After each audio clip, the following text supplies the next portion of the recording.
ni Secretary John B. Rimulya itong si Harry Roque na mahilig sa macho. At sabi ni Ronald Llamas, merong isang tao na member ng dating cabinet o isang tawag dito, isang cabinet, mga kababayan, cabinet secretary na kung saan ay nung nakaraang administrasyon na gustong-gusto daw siyang tsupitan, gupitan. 'Di ba? Itong si John B. Rimulya. At alam na natin kung sino yung kanyang binabanggit, mga kababayan. Pero dito, meron din ditong masasabi natin na talagang lumalabas yung pagka-DDS nitong si John B. Rimulya. Kasi sinabi niya na kaibigan niya talaga si Harry Roque, mga kababayan. Okay, ito pakinggan natin.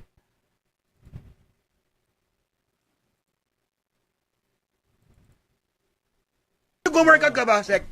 Did you continue to Wait. workout?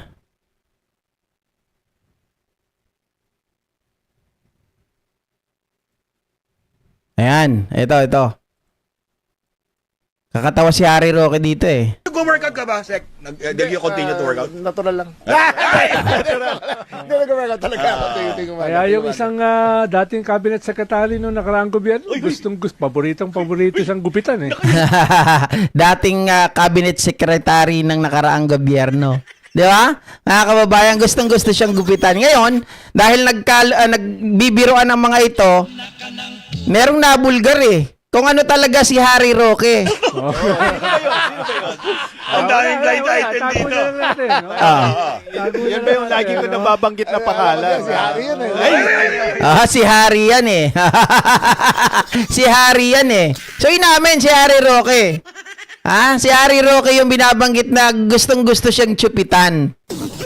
Siguro dahil maganda talaga yung katawan ni John B. Rimulya, mga kababayan. Parang ano to eh, yung katawan nito bulky, parang kay Bong Revilla Jr., 'di ba? Ganyan din na yung type ng katawan ko eh. Diretso naman. Hindi ko makalimutan Pwede pa ko naman talaga yun. Kaibigan ko talaga yun si Harry. Kaibigan niya talaga si Harry Roque, mga kababayan. So, syempre, pag kaibigan niya si Harry Roque, paano to? Hindi kaya minsan, mga kababayan, na ay pinagtatanggol, pinagtatakpan? Hindi natin alam. Pero, syempre, iba yung iisipin ng tao dyan, di ba? Iba yung iisipin ng tao dyan na kaibigan niya talaga daw itong si Harry Roque. Dating-dati pa. UP pa yan. Oo. Nag-scuba diving pa sa kasabay ko yun eh. Uy, Kasabay scuba kami. diving talaga? Oo. Kasi UP Minsan nga din si pag Sec, akyat oo. yung ano niya, yung buhok niya pumunta rito. Pagkatapos. Pero ang ganda na kwento niya sa akin. Okay, oo. Nung college yan, aktivista yan si Harry eh. Nung college, bata pa yan, 14 pa lang, first year college niya yan eh. Sa sobrang talino. Nag-aktivista yan. Pinagmumuro niya si Amy Marcos. So pinaalis siya ng tita niya, pinadala sa Amerika para mag-aral kasi kala papatayin eh. Alam ba? Siyempre, that time, nag-aral meron mga siya kinabalita. nag-aral siya sa Illinois. Hindi niya nagustuhan dahil di ko alam kung bakit. Lumipat siya sa eskwela sa Michigan. Ako. Sa University of Michigan. Dinala daw siya ng taxi diretso doon sa male dormitory. Pagpasok na raw, nagulat siya. Kasi lahat ng lalaki doon naglalakad, hubatubad. Lahat ng lalaki doon, naglalakad, humutubad, mga kababayan. He is pertaining and talking Harry Roque, ha? Oh. Galing sa paliguan. Hindi kaya siya natuwa. Pagpasok, hubat-hubad. Karga-karga niya yung maleta niya. Bigla bumagsak, sabi niya, I'm home. I'm home. Ayun, nilaglag, mga kababayan. Diyos mio, bakit gaganon? Di ba may ano pa, meron pang talaga minapakita niya, ganun eh. I'm home.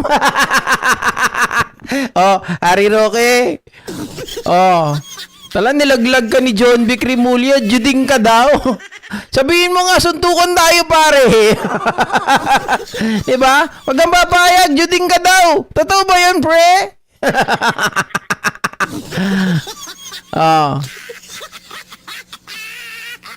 Kalyado talaga sila ng mga DDS. Sabi, kunwari lang yan sila nag-aaway-away, pero mga kakampi talaga sila, nabudol ata tayo ng Rimulya. In fact, mga kababayan, ako talaga naniniwala nung una ng mga Rimulya is mga DDS. Kaya lang itong si si Boying, medyo nakita ko na siya, talagang gusto niyang tumulong sa bayan. Ewan ko lang, itong kay John Vic, medyo hindi pa rin talaga ako kumbinsido kay John Vic Rimulya eh. 'Di ba? Dapat si Rimulya palitan na siya, DDS yan, sabi ni Ma'am Emily Basog.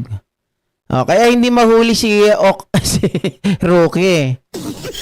Ganun ba yon? Kaya hindi mahuli-huli itong si Roque? Merong mga nagsasabi, merong mga nagpaparating ba sa kanya ng mga balita? Ganun ba yon? Lalong-lalo na mga kababayan, DILG Secretary itong si John Vic Rimulya. So marahil, 'di ba? Yung mga nangyayari dito ay pinapaalam kaagad kay Harry Roque.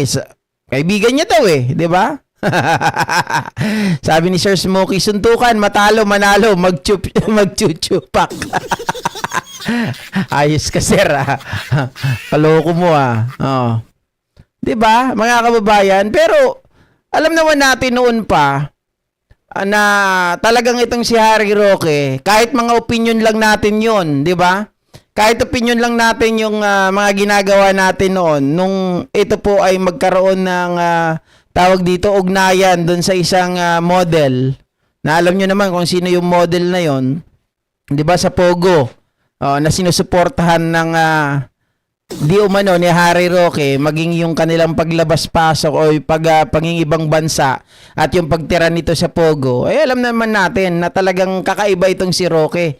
Merong may malagkit na tingin sa mga macho, 'di ba? Ngayon nakumpirma, mga kababayan, na talagang shocky itong si Roque. My God. Na meron talagang may berdeng dugo.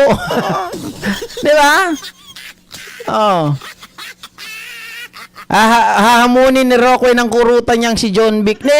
Sabi nga ni Secretary Ronald Llamas mga kababayan, nanggigigil daw si Harry Roque, nagupitan itong si John Vic Rimulya, mga kababayan. Bakit? Barbero ba si Harry Roque? Bakit niya gugupitan itong si John Vic? Nanggigigil siguro sa katawan. Sir GP, kahit si Boying hanggang ngayon wala pang nakukulong na senador, December 24 na. Okay. Actually, tinatanong ko rin yan, mga kababayan eh. 'Di ba? Tinatanong ko rin yung na yan kasi sabi niya December 15. Pero sana may makulong pa rin. Kung ito man ay huli na, 'di ba? Kung hindi man natupad ng December 15, sana nagsusorry sila. Alam naman natin gaano talaga katagal yung proseso ng batas natin, hindi basta-basta. Pero sana hindi rin sila nagsasalita, mga kababayan, na nagbibigay para yung speculation kasi ng tao Umaasa ang tao na by December 15 meron na 24 na ngayon. 'Di ba? DDS nga berde Tama. Berde ang kulay ng Bakit ikaw berde? Yung pangalan mo berde. Joke. 'Di ba? Mga kababayan,